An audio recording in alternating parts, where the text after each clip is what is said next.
కామారెడ్డి నియోజకవర్గంలో తెలంగాణ ఉద్యమ నేత కేసీఆర్ ఉద్యమ ద్రోహి రేవంత్ రెడ్డికి మధ్య ఎన్నికలు జరుగుతున్నాయని భరాసా కార్యనిర్వాహక అధ్యక్షుడు పురపాలక శాఖ మంత్రి కేటీఆర్ అన్నారు. సీఎం కేసీఆర్ జనరంజక పాలన అభివృద్ధి సంక్షేమ కార్యక్రమాలకు ఆకర్షితులై సికింద్రాపూర్, పెద్దమ్మ కాండితాండ, దేవకాపేట, బాబాపూర్ మైనార్టీ చెందిన పలువురు పెద్ద మనుషులు, యువకులు మంత్రి వేముల ప్రశాంత్ రెడ్డి సమక్షంలో బీఆర్ఎస్ లో చేరారు. కండవా కప్పి పార్టీలోకి సదరంగా ఆహ్వానించారు. వర్ణిలో తనిఖీలు చేస్తుండగా ఎలాంటి ఆధారాలు లేకుండా ఓ వ్యక్తి వద్ద రూపాయలు 2 లక్షలు తరలిస్తుండగా జప్తు చేశామని ఎస్ఐ కృష్ణకుమార్ మంగళవారం పేర్కొన్నారు. నేడు మాజీ మంత్రి సుదర్శన్ రెడ్డి కాంగ్రెస్ పార్టీ ఆధ్వర్యంలో బండారుపల్లి, రాంపూర్, కల్దుర్కి, సిద్దాపూర్, కట్గావ్, బికెన్లీ గ్రామాలలో గడప గడపకు కాంగ్రెస్ 6 గ్యారంటీ స్కీమ్ ప్రచార కార్యక్రమం నిర్వహించారు.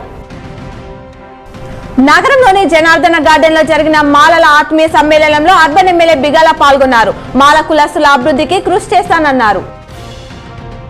కామారెడ్డి నుంచి పోటీ చేసిన కేసీఆర్ కు పలు గ్రామాల సంఘాలు ఏకగ్రీవ మద్దతు తెలుపుతూ తీర్మానాలు చేశాయి. కామారెడ్డి మండలం చిన్న మల్లారెడ్డి గ్రామాల్లోని తీర్మానం చేసిన పత్రాలు సంఘాల ప్రతినిధులు కేటీఆర్ కు అందించారు.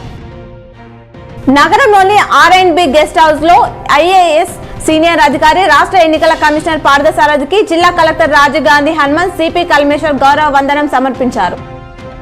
ఎన్నికల ప్రచారంలో భాగంగా 48, 25వ డివిజన్లలో అర్బన్ ఎమ్మెల్యే బిగాల ఇంటింటా తిరుగుతూ ప్రచారం నిర్వహించారు. అసెంబ్లీ ఎన్నికల నామినేషన్ల ప్రక్రియ ఈ నెల 3 నుంచి 10 వరకు కొనసాగనుంది. జిల్లాలో నామినేషన్లు స్వీకరించే ప్రాంతాల్లో 144వ సెక్షన్ అమల్లో ఉంటుందని సిపి కల్మేశ్వర్ ఓ ప్రకటనలో తెలిపారు. ఈ నెల 15న నామినేషన్లు విత్డ్రా ఉన్న సందర్భంగా ఆయా ప్రాంతాల్లో బందోబస్తు ఉంటుందని పేర్కొన్నారు.